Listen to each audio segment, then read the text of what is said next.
Assalamualaikum warahmatullahi wabarakatuh. Alhamdulillahilladzi anzalal qur'ana hudan linnasi wa bayyinatin minal huda wal furqan. Alladzi anzalal qur'ana nurun liqalbi wa basyarihi. Walladzi ja'alal qur'ana nurun liqabrihi wa akhiratihi. Wassalatu wassalamu ala sayyidil basar imamul anbiya'i wal mursalin ja'ana bil haqqil mubin wa arsaltahu rahmatan lil alamin sayyidina wa maulana Muhammad sallallahu alaihi wasallam. Amma ba'du. Segala puji bagi Allah yang telah menurunkan Al-Quran sebagai petunjuk bagi manusia dan yang telah menjadikan Al-Quran cahaya dalam hati kita, dan yang telah menjadikan Al-Quran penerang zahir kita. Dan yakinlah Allah yang akan menerangi kubur kita dengan cahaya Al-Quran, dan yang akan memberikan cahaya kelak di yaumul akhir menuju surganya Allah dengan cahaya Al-Quran. Salawat beserta salam semoga selamanya tercurahkan kepada baginda tercinta Habibana wa Nabiyana Kanjeng Nabi Muhammad sallallahu alaihi wasallam.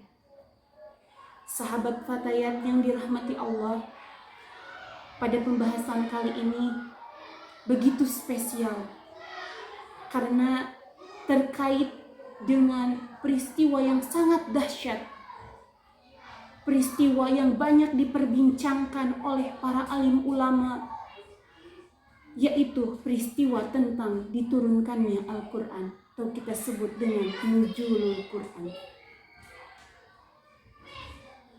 Ada dua hal yang luar biasa di balik diturunkannya Al-Quran yang dibagi menjadi dua bagian.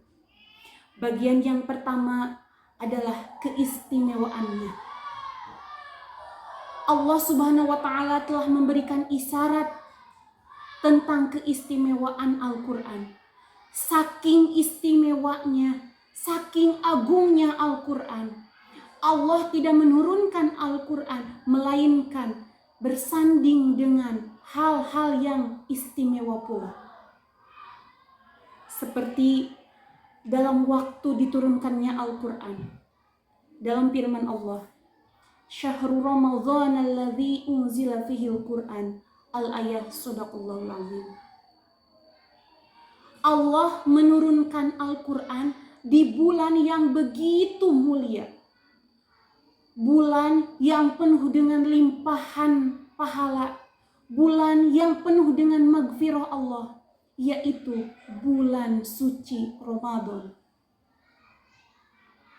Keistimewaan yang kedua dalam pemilihan Rasul.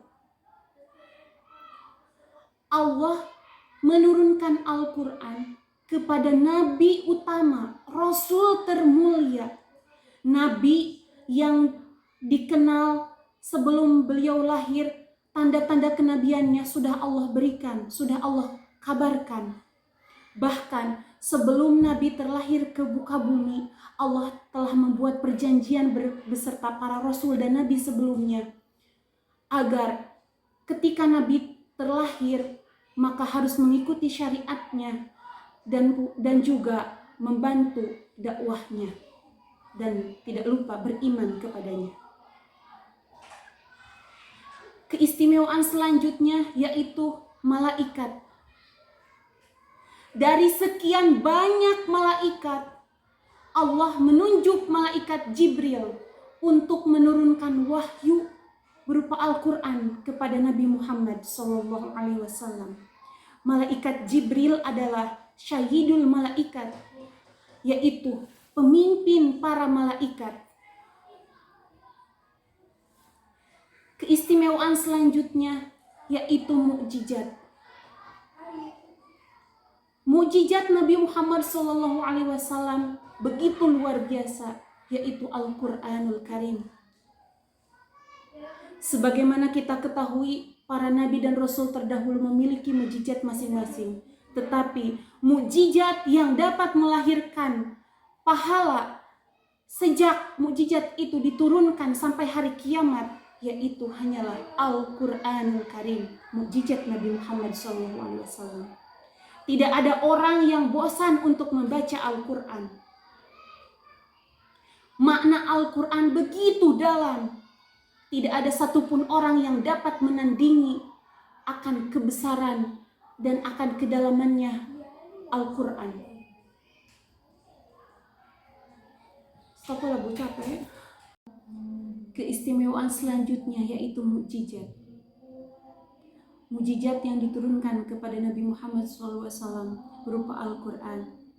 Sebagaimana kita ketahui, para nabi dan rasul yang terdahulu di antaranya memiliki mukjizat tersendiri. Tetapi mukjizat yang paling utama yang melahirkan pahala sejak diturunkannya hingga nanti ke yaumul akhir adalah Al-Quran. Tidak ada yang bosan untuk membaca Al-Quran. Makna Al-Quran begitu dalam sehingga tidak ada satupun yang dapat menandinginya. Sahabat fatayat yang dirahmati Allah, bagian kedua yaitu fungsi Al-Quran, keutamaannya sebagai hudal linnas. Ada yang mengartikan hudal linnas sebagai petunjuk, ada yang mengartikan pedoman, ada juga yang mengartikan kunci kesuksesan, ada yang mengartikan hudan itu adalah sebagai solusi dari setiap masalah. Oleh karena itu, sahabat fatayat yang dirahmati Allah, semoga kita semua beristiqomah, khususnya di bulan suci Ramadan ini, untuk membaca Al-Quran. Dan mudah-mudahan Allah memberikan kemudahan untuk kita semua, agar dapat memahami makna Al-Quran, sehingga dapat menjadikannya pedoman dalam kehidupan kita. Sebagaimana Nabi SAW bersabda, Iqra'ul Qur'ana fa innahu ya'ti yaumal qiyamati syabihan li ashabi. Oleh karena itu, sahabat fatayat yang dirahmati Allah, jangan pernah berhenti untuk belajar. Belajar dan terus belajar, terutama dalam mempelajari Al-Quran, karena Al-Quran sangat luar biasa.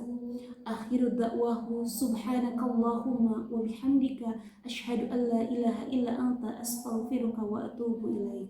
Wassalamualaikum warahmatullahi wabarakatuh.